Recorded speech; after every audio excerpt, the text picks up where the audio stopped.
Today, I am going to answer the question that I get quite often, and it's about what zip code should I be buying in when I buy an investment property in Detroit. And by the end of this video, if you have an established opinion about zip code shopping, I hope to change it.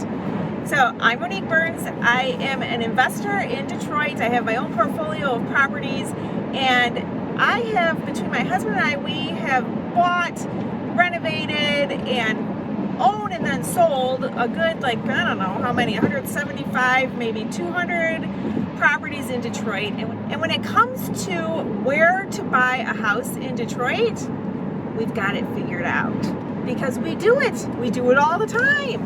So I just wanted to tell you, why am I in this car? I'm not driving, don't worry, I'm the passenger here. But I am not in Detroit right now, which is quite unusual for me.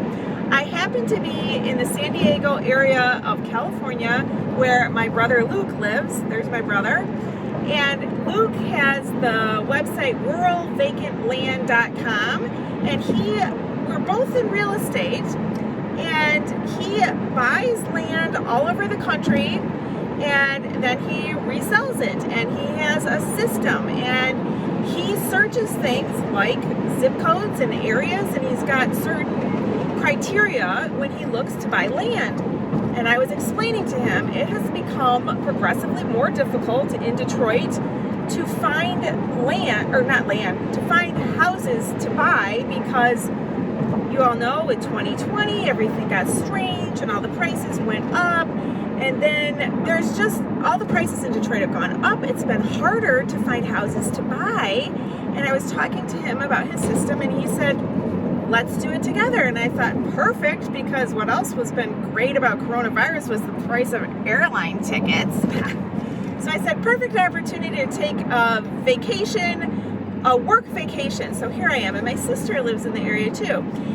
Snow and blowing snow, dangerous cold for... So yesterday, Luke and I spent several hours, and I thought I could learn what he does, but whew, there's a lot to it.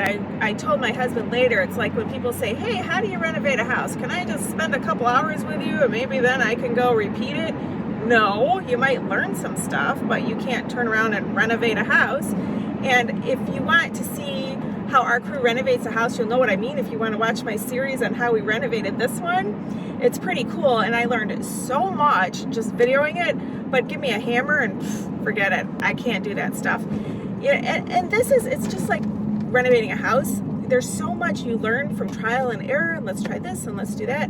So I sat down with my brother Luke there, and he and I went over all kinds of different kinds of criteria. Like, what criteria were we looking at? What were all our choices? Well, first we started with the area, right? Like, Monique's got very specific areas that she's done deals in. She knows she can price and work. And then she knows what they rent for, what they sell for, what kinds of houses are there to go after, and which ones you don't want to go after. I think it's probably even more important. Yeah. The ones you don't want versus the ones you want. And our criteria is more for people that buy and hold. They want you know the terms. It's the buy and hold types. They're not Investors, necessarily like looking properties. they're not looking to fix and flip for a quick appreciation. They're looking for that income property. The market's turning into, you could sell it for the quick appreciation. It's starting to go that way. It is, definitely. And we saw that a lot with the prices of properties and the historical trades that they've been going for recently in the areas that Monique knows has done well in. It was really fun to see just the number crunching, because I know the streets. I know the tenants, and my husband knows the renovation. Like, if you buy this house that looks like this, it's going to cost this, and then you can get a tenant for that. But then you were looking at what people are buying them for and selling them for, and the transaction prices and the times to pull them off. Monique was surprised at prices that a lot of people are selling them for. They're selling at much really better high prices than really, they're really used high. to. Yeah. And I was surprised that the data doesn't work for stuff, because we wanted to get more specific on the build types of the house. that data is lacking in Wayne County. I thought we could get data on the numbers of bedrooms and bathrooms and the age. I think it's the age of the houses that are in the neighborhood that she's at. Like, that data just wasn't collected in the day, and it hasn't been updated, and it hasn't been kept. But I know which ones are the 3 bedrooms because I know those streets so well. Yeah, because right? we've bought so many, and we pick different areas, you know, and buy multiple within one area. You know, and then what other data? So we went with what we thought we could do, which didn't work. But we had the areas, and we figured we'll hit what's there. And so we downloaded the first area, and then we took a taste of the data, right? Like, we were able to look at it and understand what data is there. So when we have the whole database on a couple properties, I mean, at first we downloaded, I don't know, a couple hundred properties or something, and then we could see what kind of data was in there, where the columns of whatever information was totally filled in, not just spotty, a little bit here, a little bit there data, because you can't base decisions off of just spotty data, but conclusive data on some of those properties was there. So we looked at what kind of conclusive data, or encompassing data is maybe a better word, was there, and then said, okay, how can we use that data to target the kinds of houses and the kinds of people that we want to be buying from. Like, it's probably not the people that just bought it for the high prices yesterday. It's probably the ones that have had it for a long time.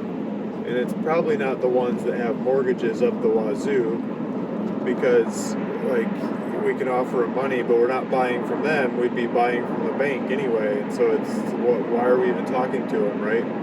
So we targeted people that could be actual sellers if they wanted to sell, that financially would be in a position to make money or get money from us offering what you're comfortable offering, you offering what you're comfortable offering, not me.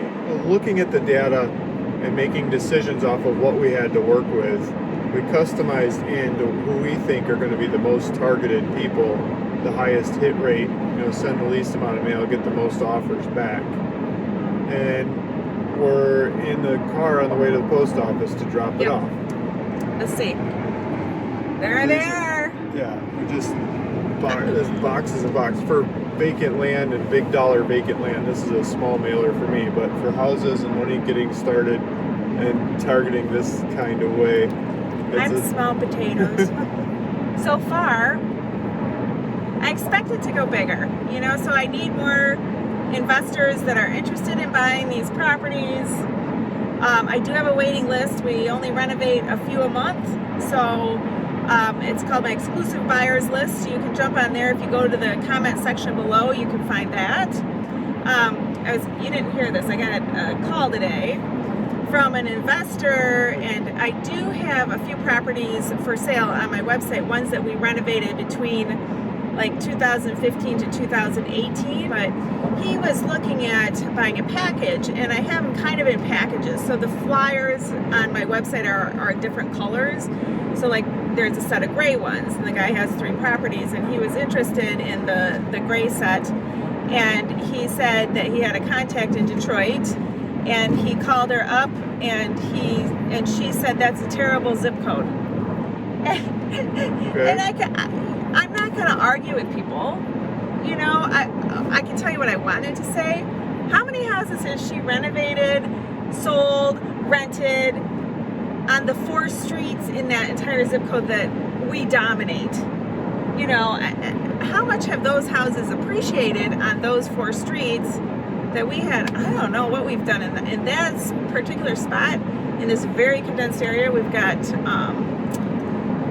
I don't know, between 50 and 60 houses that we've done there. And the things like what I know about that neighborhood, the end of the street is the best school. So the moms love this neighborhood. And across from one of the major intersections there, and don't call me and say, what are those 4 streets?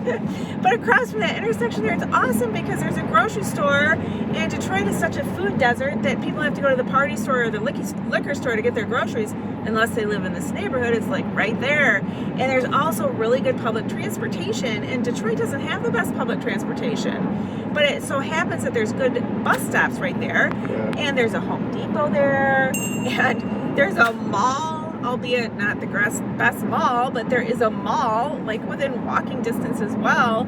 And whenever I've had a house like available for rent in that neighborhood, I am flooded. I'm always flooded, but I am so flooded. And we kind of like marked ourselves out of that neighborhood because we sold the houses back in 2015, and we jacked up the prices. And a real estate agent called me once, and she said, I just sold a house for a man in the same neighborhood that I see you've sold many houses, and he's very upset because you got a higher price than what he did. And how did you do that? And I said, well, you know, I have a property that's producing income, and it's fully renovated, and our properties when we renovate them, we know what to do so that they will pass the city certification, which is a big expensive process in Detroit. And there's a whole big thing about lead paint around here. If you've ever heard of the city of Flint, they had this water crisis, and now Detroit's like, we're going to do the best so that we don't have that problem. And they're the strictest city in the country from what I've heard as far as what they require with lead paint. And we know how to pass Section 8 inspections. The different Section 8 inspectors know my husband, and just like building relationships is so absolutely huge. But anyway, zip codes. Don't go by zip codes. You have to have your block. And Luke and I totally saw that, like when we were looking at tax prices too, and when we were looking at I don't know, there are all different kinds of things we could target. You can see it in what's for sale, the ones that are still for sale. There's more of them for sale on the bomb out, burned down streets that you don't want to be on, that happen to be a ways away from the bus stops you're talking about, like public transportation. The ones further away from public transportation seem to be lower price, less fixed up, less regentrified and coming around than the ones that are closer to the things that you're talking about. War zone. War zone, okay. I don't know if that's politically correct, but yeah, kind of rough. The war zone streets. So like targeting properties, they look cheaper and easier to be had there. But Monique says skip this one and skip that one, like laser precise sharp, because she knows the areas. Yeah. To be able to hit the ones we want versus the ones we don't want. Right. Yeah. And I've never worked with other real estate agents either. I was kind of surprised when he brought up his real estate agent. The way I do real estate, I guess it's just different.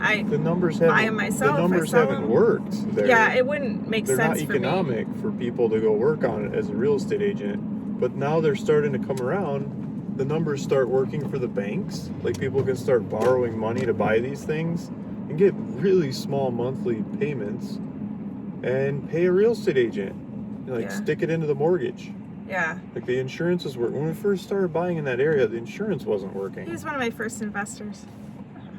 You couldn't get insurance on the properties. Like, how do you buy a house without insurance? I don't remember that. We couldn't even get insurance on them? No, I was buying them in cash with no insurance.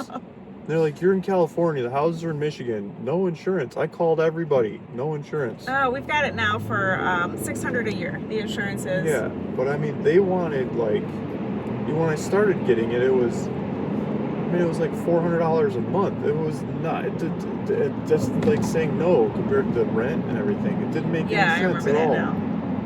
Mm-hmm. No sense. Yeah. But that was, at least they started offering it. That was maybe 2013, 14. You started in 2008, 9, 10? Yeah, there was no insurance. 2008, 9, 10. You couldn't get insurance. And the dollar prices of the houses were too low to get financed through banks or regular financial institutions. You got to borrow against something else or have the cash. Yeah. So hopefully you're picking up what I'm putting down about zip codes. And if you call me and say, what's the best zip code, I'll know you didn't watch my video. So what happens when you get some of these properties and you don't have enough capacity to fix them up? I think that's what's going to happen, Monique. You're gonna find out you can sell them to people who probably pay you more than you make off of fixing them up and selling them fixed up.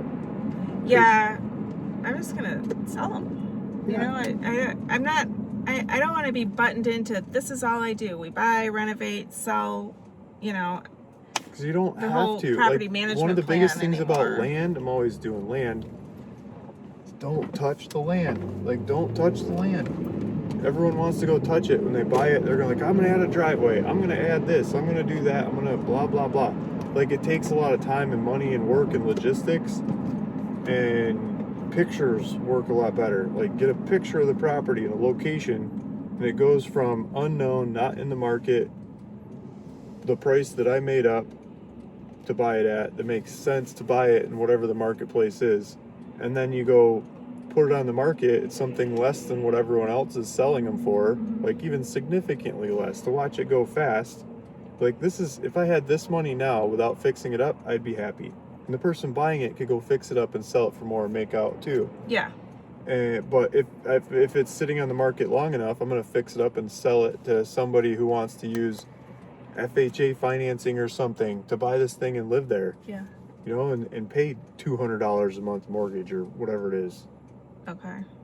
So if you guys have questions, I love it. Leave a comment below. I'm planning in my head so far another series. I made a whole series of Section 8 tips for landlords out there. But the one I'm thinking about making now is, if you are out of state, how do you find a property management company?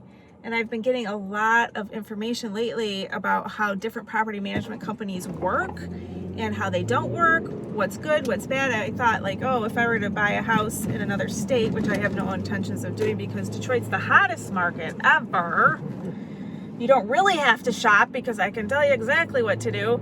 But I do want to put that out there so that you can get the whole concept, because once you buy a house that's an income producing property, if you're not going to fix it yourself and fix it up to live in or whatever, but if you're going to buy a renovated house, or you plan on renovating it and putting it in property management, if you have the wrong property management, it can destroy your business. So anyway, I'm going to make that series. Let me know if that's something that you would like to see. And are we at the post office? Yeah. I'm so excited. I heard this is like walking into a factory. This is the commercial regional distribution post office, not your neighborhood post office. I've never done anything like this. This is really cool. It's really cool. Okay. Check us out, both of us. We're both on TikTok too. You can see our like short little clips. I don't know if they'll let me TikTok in there, will they? I don't know. No. I don't know, but that's it. Thanks for watching. Yep, bye.